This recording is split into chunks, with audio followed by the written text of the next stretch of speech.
Hey ladies and gentlemen, welcome back to the channel. As always, it is Nick here, back with your daily crypto news and analysis. And today, we are going to be talking about Ripple and XRP, as well as the vast majority of crypto and finance. And I just want to say happy 4th of July to everyone out there that does celebrate it. It has been a very busy week, but nonetheless, we are here. We are talking about the big fireworks that are happening around the financial system. And today I want to go in depth on a few things. So first and foremost, I want to start off with this video here from Black Swan Capitalist. It's about 1 minute and 20 seconds long. And we do see Michael Gibson, engineered financial collapse, middle class targeted, wealth stolen. Meanwhile, the West conceals the dollar's decline and promotes CBDCs for control. People need to unite, educate, and fight together for our economic sovereignty. And I will say, I want to play this video and then I want to talk to you guys a little bit about this video after the fact. As far as the banks go, yes, this is all an engineered plan. It's been going on for quite some time. They put the law on the books in 2008 that the banks, if they thought they were going to be insolvent, could call a bail. They call it a bail-in is another word for it. They can seize all of the depositors' money and not give it back to protect them from going under. Well, that was the plan. And it's happening all over the world right now. Yes. We're just not being clued into it. But I get videos almost daily from around the world showing banks getting burnt to the ground, riots going on, people that are turning in their American dollars to get on whatever digital platform they're offering or whatever the government's telling them to do in their country, and they're dumping truckloads of our cash and burning it because it's worthless now. And people here are just not aware that's happening. So the collapse is coming here. We will be the last country that it happens in because they want to keep us in the dark till the last second. So we're not prepared. So you don't Makes want sense. money in the bank. And all these people that get on my Instagram and say, well, my money's insured up to $250,000. Then you have no clue how the system actually works. And the fact that they don't even have a fraction of a percent of enough money in that insurance fund to cover all the losses. And he is right? Like the banks are not safe right now. And there's not enough money backing all of the deposits. There's like 160 some billion dollars that the FDIC has to cover. The last time I checked, it was like 18 some trillion dollars in deposits. So think about it. It's not even 1%. It's not even 1% of the deposits. That's a big problem. But yeah, this is all engineered. The biggest problem though is that I see a lot of people looking at de-dollarization and thinking that the dollar is going to collapse tomorrow, next week, or next month. Right? Don't get me wrong. Right? We have de-dollarization. It's happening. We do see here, right? More de-dollarization. Indian refiners, payments to Russia, Argentina, payment to IMF, both in yuan. Now this is becoming a big trend. But the deal here is the fact that the US is not going to sit back and let the dollar just collapse. I see a lot of people thinking that, you know, the West is trying to hide the fact that the dollar is declining. They're not trying to hide it. No, they're actually accelerating it. They want the end of fiat. They want fiat currency gone. Most of the money out there is still digital today, right? We have digital currencies. The US dollar is still a digital currency, technically speaking. When you go to your bank account or utilize your bank account, you're utilizing digital money. That's not even there. It's not even real. It's fake. It's all fake. But the biggest problem around this, right, is that with CBDCs or stablecoins, well, now we have a completely different story. It's not just digital currencies. No, it's digital platforms, a digital financial system. Because we could still go to, you know, stores and buy things. We could still go to stores and utilize old age technology. We could still utilize dollars, you know, fiat currency if you wanted to. But in this new digital system, there will be no fiat currency. There will be no paper currency. That's what they are pushing for. But again, this is not going to happen overnight. They're going to try to accelerate it. How are they going to accelerate? Well, they're going to utilize de-dollarization. They're going to see, you know, they're going to see a lot of the big moves overseas as a great opportunity. You know, we just recently seen Brazil to push de-dollarization agenda at the BRICS meeting. This is happening in, I believe, August, if I'm not wrong. Yeah, August 22nd to the 24th. This is going to be a big one. Everyone has been focused on the BRICS for a while, and I think that's for good measure. We do see it's not clear why Brazil and Argentina would trade in dollars. Why don't we do it in our own currencies? Why can't Brazil and China trade in their currencies? The question of why I need to buy dollars is on my agenda, and if it depends on me and only on me, then we will discuss this at the next BRICS meeting. Now, of course, listen, these are leaders of 50 states that are also gathering at Paris for a 2-day summit. Now, mind you, there's been a lot of riots happening over in some of these areas, and it's because the global financial system is unhinged right now. We are seeing problems arise, but these are all internal problems, especially around even the idea of ditching the dollar. This has been a long-term plan. This is something that's not new.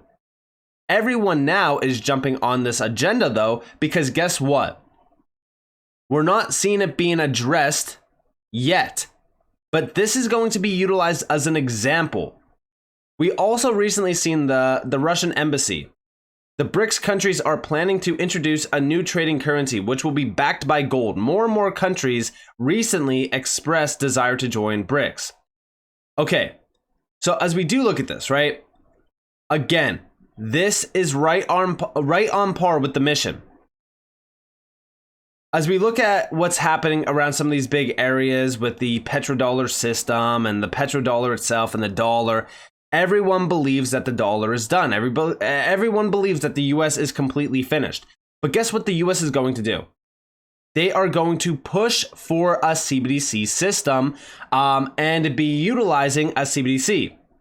They're going to express the idea that this will retain anchor in the US. This will retain the US dollar as a dominant currency. But the problem is that that's not what's going to happen. See, I said this in another video before as well. This idea of these CBDCs and these areas, like for an example, Brazil and Argentina trading in their own currencies, this is right on par with the CBDC system. Why? Well, it's very simple. What do you get with a CBDC system? You get globalized decentralization of the financial system. Every nation tied to their own digital currency. Every nation responsible for their own reserve currency. There will be no reserve currency in terms of a global reserve currency. What you will see is CBDCs in all of these nations tied to a CBDC platform. Now, of course, you will have stablecoins mixed in there as well. You will have digital currencies, but you will also have a bridge currency. When we look at this recent statement from the IMF, the managing director of the IMF, Kristalina Georgieva, we do see, don't kiss your dollars goodbye just yet.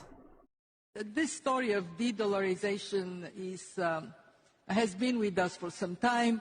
The dollar has been going slightly down. It was 70% of reserves. Now it is slightly below 60% of reserves. Understandably, there are other currencies, the euro, Australian dollar, small country, strong currencies that are taking place. We don't expect, though, a rapid shift in reserves. Why? Because the reason the dollar is a reserve currency is the strength of the US economy and the depth of its capital markets. So don't kiss your dollars goodbye just yet. Now, of course, key words there are just yet. Listen, we will see a radical shift, but the thing is that reserves are plummeting in some of these areas. As she said, you know, it was 60 or it was 70, now it's 60. This is going to continue to be a trend because what we are seeing is decentralization happening around the global financial system to usher in this new platform. The IMF is creating a global platform for central bank digital currencies, which will allow transactions between digital currencies issued by various national central banks. Many people forget that the IMF owns nearly $175 billion worth of gold, and gold is a key player here. But I also believe that silver is also a key player here. You should be stacking up on physical gold, silver. You should be stacking up on crypto, things like that. You should also own assets that are creating wealth and that have value tied to them. But as we do look at what's happening, this is all pre-planned and it's all engineered. It's engineered to have this financial collapse. We are going to see a problem created from internally, which we already did see.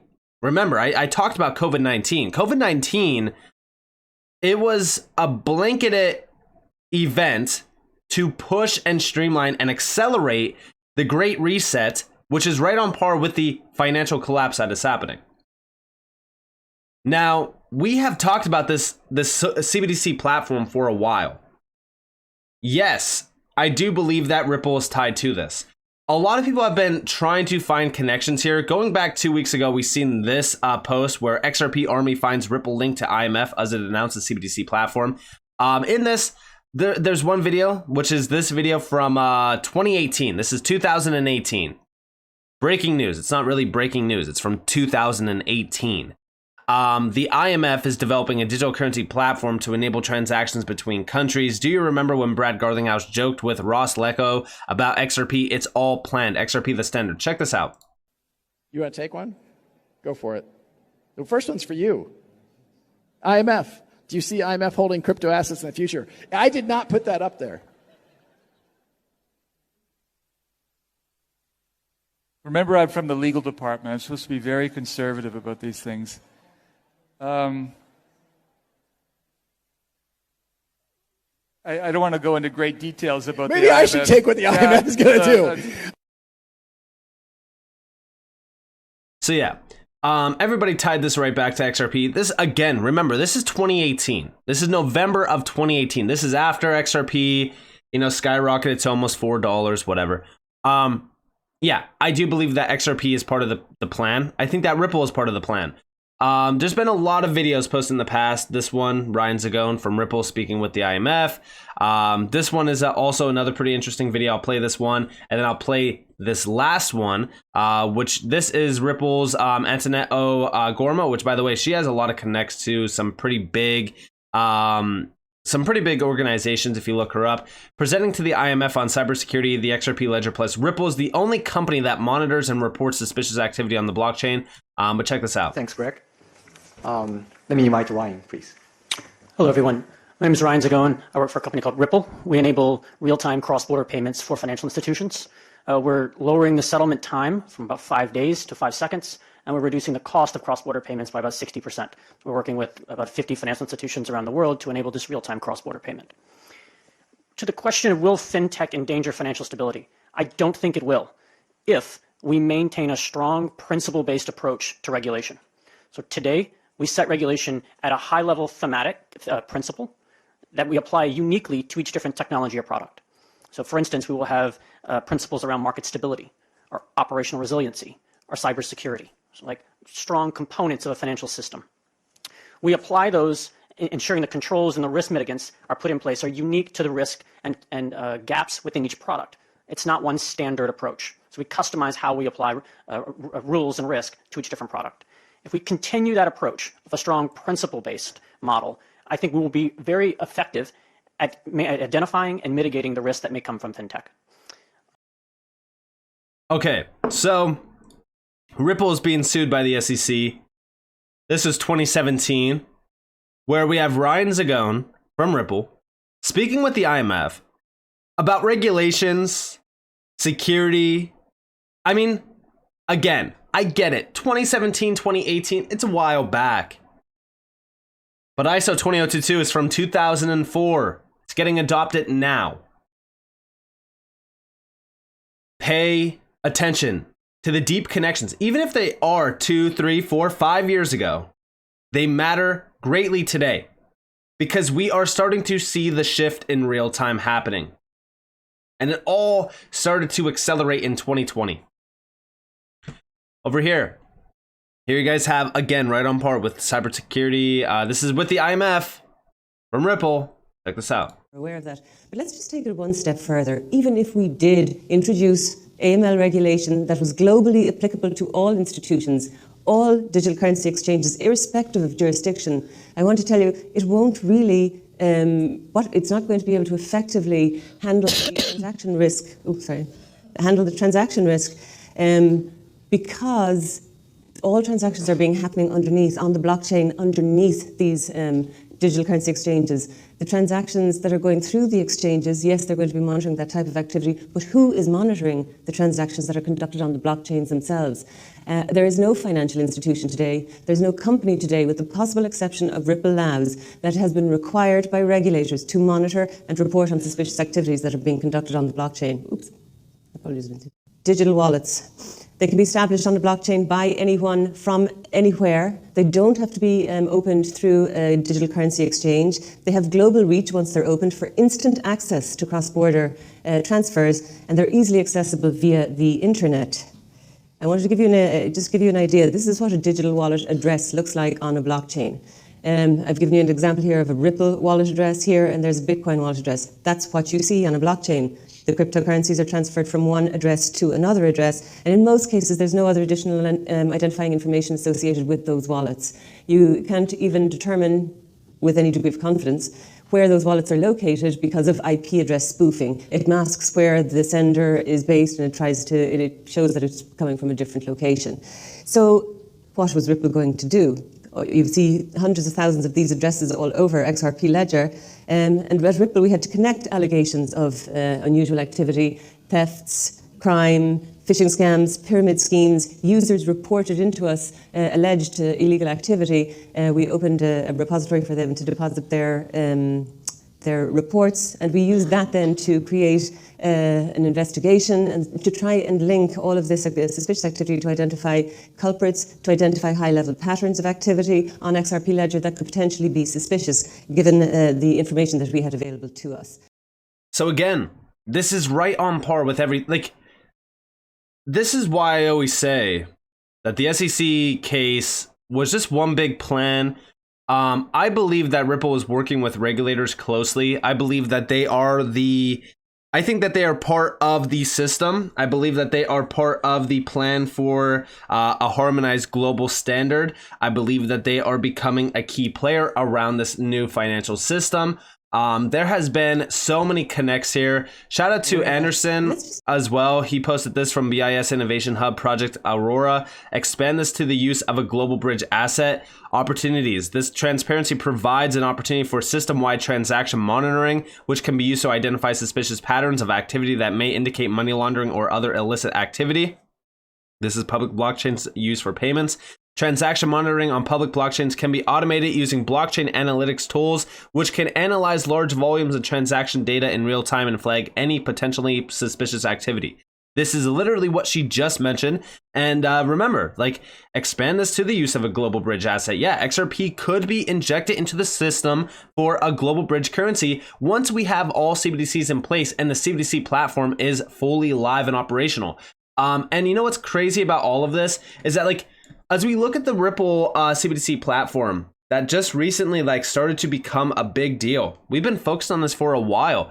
It's wild because this is right on par with every other major organization that is pushing and streamlining CBDCs and talking about CBDC platforms. Do you think it's all coincidental? I don't believe in coincidence in this game. I believe in breadcrumbs, following them, connecting the dots, and coming up with our own thought process on it. And even if it is speculation, this is healthy speculation.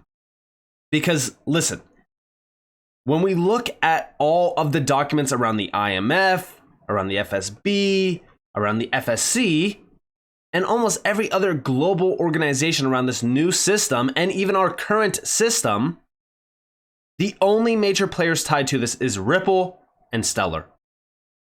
And there's even documents where it's just XRP. XLM is not even mentioned. And the documents read that Ripple and XRP are more private-based initiatives, which is, again, right on par with this CBDC platform because it's specifically catered to governments and financial institutions. This is not for retail use. I've talked about CBDCs and how CBDCs will work. A lot of people are very concerned about CBDCs. The thing is that I don't believe that retail will have CBDCs. I've said this in the past as well. I believe CBDCs are more wholesale. Stable coins will be retail. And technically speaking, we already have stablecoins that are catered to the retail sector. USDC is a perfect example through Stellar, actually. Again, do you believe that that is coincidental? So in my opinion, yeah, we are seeing an engineered collapse. It's happening slowly but surely. It's going to be very similar to 2008, and it might even be worse than 2008, but what will rise from that ashes is this new system. And a lot of people definitely are concerned about it because of control, which I think is healthy. I think that we should be concerned until we start to see things push in the way away from our concerns. But I don't think that we need to focus heavily on the idea of CBDCs being, the puppet strings for us. I think that we won't really see CBDCs. I think that we will see stablecoins more so. I think CBDCs and stablecoins can coexist in the same area of this new system, because again, anything of value can be settled.